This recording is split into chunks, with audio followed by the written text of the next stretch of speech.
What the heck is that? I have absolutely no idea.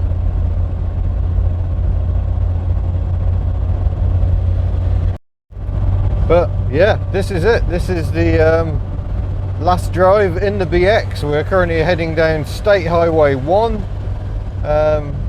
Kind of repeating my first drive in this car.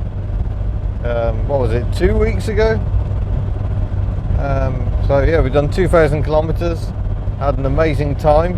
And the interesting thing is, my new car is following us. More shall be revealed later on. But yes, I really must pay tribute to this car. It has served me very well indeed. But I'm looking forward to the next challenge. I've also changed my plans somewhat. I was going to hang around in Auckland and do some sightseeing, but for various reasons I'm now heading south, very south, fairly quickly. So I'm booked on the ferry. Today's Saturday.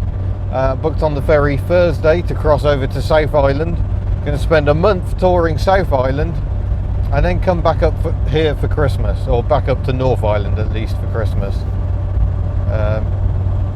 I was going to say it's a bit of a break from the plan, but I hadn't really formed that much of a plan anyway. So yeah, that's what we're going to be doing. And then I shall spend January, rather than getting too far away from the airport, I'll spend January on North Island. There's a lot to see in North Island that I haven't seen yet. I've only seen the north of North Island, and I'm looking forward to seeing what the south has to offer. Places like Matamata, home of Hobbiton. There's Napier, which is a sort of an Art Deco town. Looking forward to that. There's Wellington, the capital of New Zealand. I will go very briefly on my journey south, but yeah, I'm looking forward to exploring Wellington in January. So yeah, an awful lot to see and do on this trip, and really looking forward to it. I was looking forward to new carness. Woohoo! That is one very, very sad Mk VII Jaguar. A Vauxhall Ventura behind it by the look of it. Yeah, and a Nissan pickup that has actually managed to rust. More scrap hunting. We've got it is an Accord, I think. Yeah, a Volvo 440, a Toyota Wyndham, oh, and a Honda Prelude Mark II, I think. Yeah, interesting times. And also a Dennis fire engine. But yeah, we are just doing some sightseeing in the trusty BX before I say goodbye to it. And yeah, Dennis fire engine, marvellous. Oh, Holden Kingswood Ute, pantograph wiper, much rust. Don't think that one will be living again. Won't be long before it's on that heap over there. Have a look at this for an interesting pile of stuff. I mean, it looks like a Jaguar XJ on the top there. So it's a RAV4 squished there. Well, they have served their time. So it's bye bye BX, and it's hello Ford. Oh, this can only end well. So this is only a quick look around it, because we've got to get back to Auckland, and that's about 3 hours away. But this is a Ford Fairmont. It is the slightly posh version of the AU Falcon. It's got a spoiler because, you know, it's hugely powerful. And look, it has an Intech OHC 6-cylinder engine. And I will take you on a more detailed look around the car once we've got back and I've really settled into it. But yeah, we've got seats with controls. We've got fake plastic wood, we've got digital climate control, remote central locking, automatic gearbox. I think this is going to be a fine vehicle in which to waft around New Zealand. And the asking price of this car is $2,000, which is about £1,000, which is only $100 more than the BX. So good times. Let's go for a drive. So there we go, we're going to start it up. It's interestingly echoey. Oh yes. Oh, hot. But it's alright, we've got digital climate control, it'll be fine. The headlining fell off, did it? Apparently so. Or was removed by a vandal, one of the two. That's nice and smooth. That is a very strange sound indeed. May have to do something about that. Get creative. Right, see you again, sir. Yeah, see you later. Whoa, it accelerates.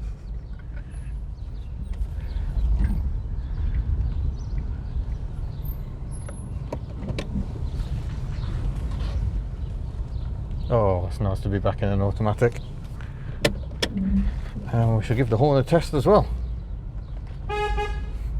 Nice and loud, unlike the one on the BX, which just sort of goes. Oh. So we'll waft back to Auckland. Nice squeak on the brakes there. And yeah, we'll see how this goes.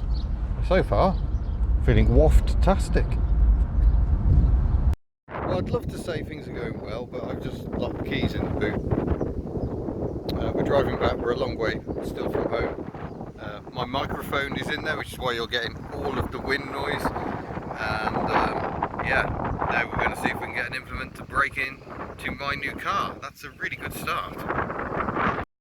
Thank goodness the rural pub had a bit of wire. It's taken about an hour and much faff, but we've managed to break our way in. Hooray! Oh, that was a disaster. Let's hope the keys are in there now. This is real life, but yeah, we're back in, and I've decided I'm not safe enough to drive, seeing as I can't even cope with not locking my keys in the boot.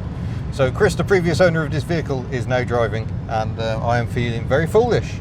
It's a very, very long time since I locked the keys in a car, but hey, every day's a learning day, and we have found out how to break in, so that's all good.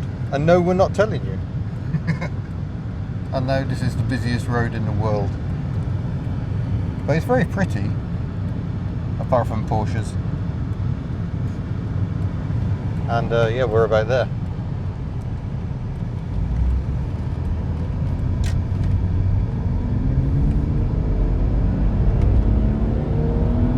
Oh yeah, she gets a shift on. Oh, that torque as you change gear, that's marvellous. Oh, I think I could get used to this car. I might like it quite a lot. We appear to be behind a coach called the Sunlong Chunk 2. That's just ridiculous. Right, it's the morning after. I don't feel too much regret, so we should probably take a closer look at the Fairmont. Parked it in the shade because the sun is out and it is fierce already, and it's still sort of early days yet. But it has been raining. That is actual water on the ground. I wasn't sure I was going to get to do any filming today because the weather was that bad as I was lying in bed. But nonetheless, this is the quietest bit of Auckland I've managed to find, I think. So there's still plenty of noise going on, but that's just life. But yeah, this is my Ford Fairmont AU. She's a 2001, I think. Go and check the window, which reminds me I've got to sort some rego out, almost out. Yeah, 2001. It says Ford Falcon, but it's the Fairmont 6-cylinder, and it's been a New Zealand car from new since December 2001, and it's even got a matching scratch in the windscreen to go with my City Rover.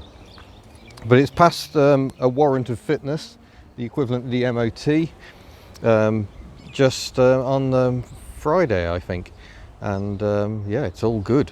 I've got one cloudy headlamp that I could do with sorting out, but I quite like these. I think the styling is very gawky and slightly uncomfortable. It's very much my kind of car. So the Fairmont is the posh Falcon, effectively, but not too posh. I think the Fairlane was even more posh and had a much more blunt front end on it. The Fairlane's a nice looking car, but this is what I've bought.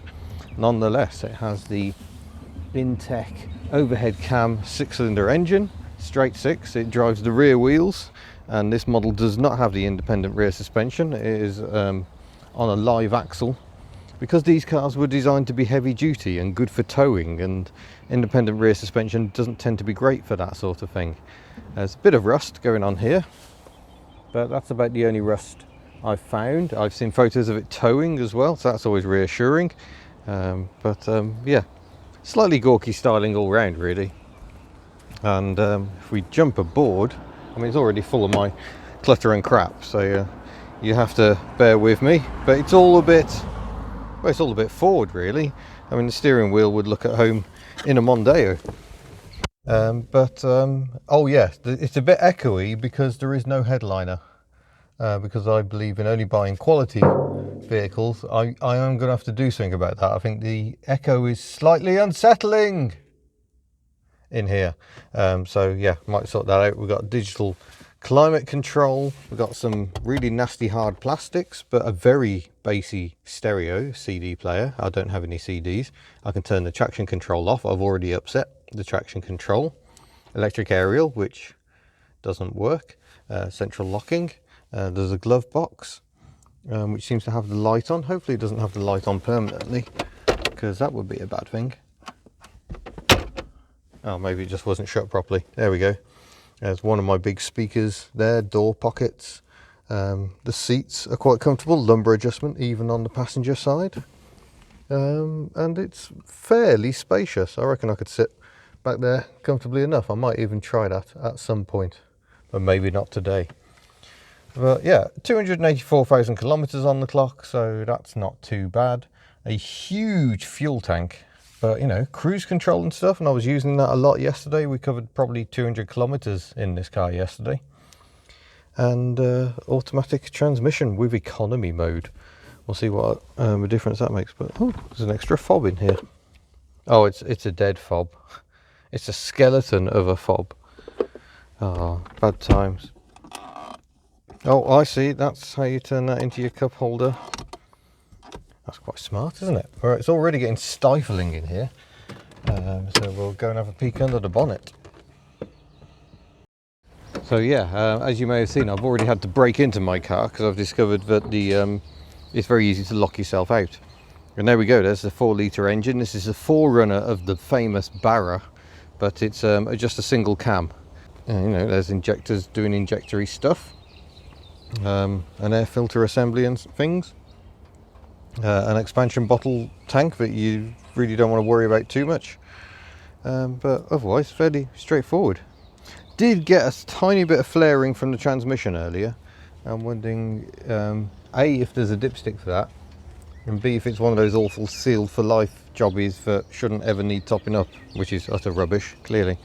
I like how this inlet manifold tries to look like a turbo. Not all that convincing. There's some aircon pipe work snaking its way up there, but yeah, I think it'll be alright. It's just, yeah, the most curious of vehicles, but a Ford nonetheless. I must admit I would have preferred a Holden, but I met Chris at a show and decided he was a good egg. And so I decided to buy this car for $2,000. So yeah, it's got a fresh warrant on it, and it's a 2001, that's 12 months of warrant. And yeah, we were going to sort some rego out. He tells me that's quite easy to do, so we'll get the rego done. I think it's 110 quid for the year is the rego, which seems entirely reasonable. Let's go for a drive. Fire up the beast. Got the aircon running quite hard. It's not ice cold, the aircon, but hopefully we'll be all right. Test the turning circle first of all. That's not bad for a big old lump. It is quite a wide road there, to be fair. You can see I'm already in the standard waft mode. It's that sort of a car. The ride's a little jiggly and unrefined at times, which is hardly surprising. It has got a live rear axle.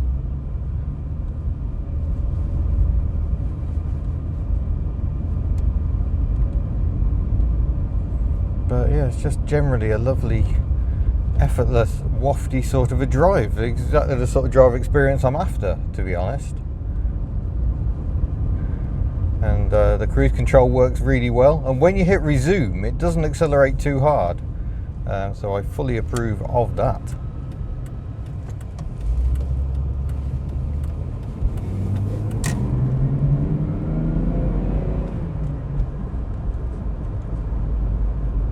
It's a very strange gearbox and engine combo, because when you accelerate hard it goes for the revs and then changes gear and unleashes a remarkable world of torque, so it changes gear and gets quicker. All a bit peculiar. There is some sort of manual override, so that's me just slamming it into first. An enormous Toyota Highlander in front of us. Go back to D. Yeah, quite a nice gearbox to use. It generally doesn't do unexpected things, so that's always good. And this is proving to be, yeah, a nice slice, my first slice of Australian motoring. Now sadly that Australian phase has come to an end. I think there were possibly 2 generations of Falcon after this one, and then both Ford and Holden stopped building these cars, and they stopped building the utes. Obviously you could get a ute of this generation of Falcon, and very much a chassis cab, the Falcon, compared to the Holden. The Holden is an integral pickup, but the Falcon came with a sort of a separate rear chassis, if you like, so it could just merge here nicely. It could, you know, be configured however you wanted it. There's all those people saying, oh, New Zealand's amazing, there's no traffic. Welcome to Auckland, where there is plenty of traffic. So I'm afraid you're going to have to wait a bit for me to get out on some entertaining roads to see what this car can do. But nonetheless, I'm liking it quite a lot already. So yeah, I might need to get the aircon regassed, because it's feeling cold at the moment, but it's struggling to cope a bit. And it isn't that this necessarily gets hot, this roof. It does if you park the car up, but once you're moving, the roof cools down. I have done that test. So the car is registered to me, or will be, once we've actually sorted the paperwork out. We had enough trouble just sorting out trying to pay for it yesterday, but PayPal to the rescue eventually. Yeah, we've got to register it to me, Mahindra there. It will be registered in my name, but at my friend's address. So at least, you know, should I inadvertently pick up a ticket, he can pass the ticket on to me, or at least let me know I'm in trouble. But I will be hopefully avoiding that. I tend to try and keep my speed down. It tends to be the best way of avoiding speeding fines. Well, as the BX had served me, and by X she had served me well, there's always that nagging doubt. If something goes wrong with that car, where am I going to find help? And I decided in the end that what I need is a car that isn't from France, because, you know, people are reluctant to work on Peugeots here, let alone Citroens. But overall, apart from the fact the interior quality is a bit patchy in places, I'm very happy with this car. And I guess it's proof that $2,000, £1,000 doesn't really get you all that much. This is a fairly leggy, fairly old car, but it's ticking the boxes so far. In terms of power, I think it's 225 horsepower in this form. I think you could get a more powerful version of this straight six engine, or ultimately you could have the I think it was a 5-litre V8 for maximum go. But yeah, I'm not sure why you'd want that much extra power, if I'm entirely honest. I can't say this car is a slouch at all. Thread my way through the traffic. It is a big old car. In fact, trying to reach the camera when it was mounted on the back window, pretty much impossible from the driver's seat. So you might not be seeing too much of that angle. I just won't be able to control the camera. But nonetheless, the dash mount system has worked well in the BX, so hopefully that will serve me well in the future. Before we go, I shall just demonstrate the windscreen wipers. The mount is slightly in the way, I'm afraid, but my washer jets need updating a bit. Where's that one going? We've got a slight dribble from excessive moisture, but oh, I didn't mean to do that. No triangle of doom. There's a good overlap here, so quite unlike a Mondeo or a Focus of this era. There is a mist function, that's where we go, stalk up for that. But yeah, a very pleasing wiper performance, and I've got variable intermittent as well, so that's good. But yeah, over here, button for the boot release. The boot release is annoying. There is no boot release on the outside and no keyhole, so the only options are to either press this button or use the key fob on here. And the problem with the key fob on here is it only unlocked the boot yesterday, and I managed to lock the keys in the boot because I just shut the boot with the keys in, which is not something I usually do. But you'll note I've got dual vents, so I can set that one to go right up the trouser leg, which is very pleasing. I haven't explored in here yet. Oh, there we go. Yeah, that's not your finest quality either, really, is it?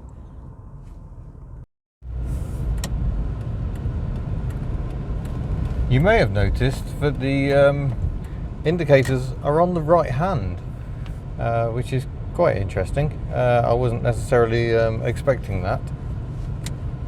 I just discovered I'm in the wrong lane. But I suspect it's because obviously the Australians had a lot of British cars, and British cars originally tended to have indicators on the right, and Japan very much followed the same format.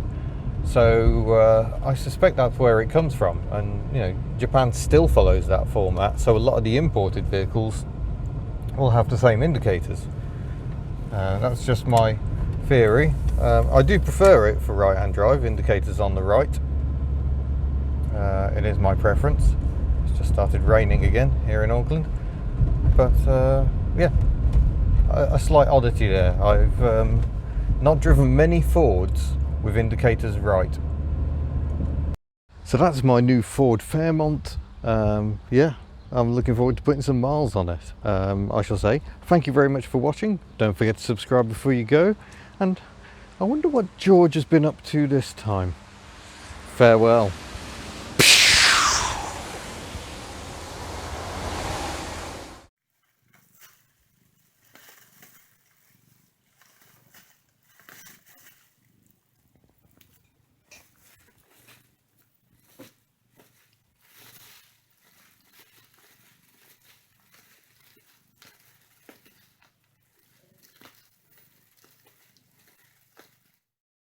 Sometimes there are other cats. Oh, look at you, you fluffy devil.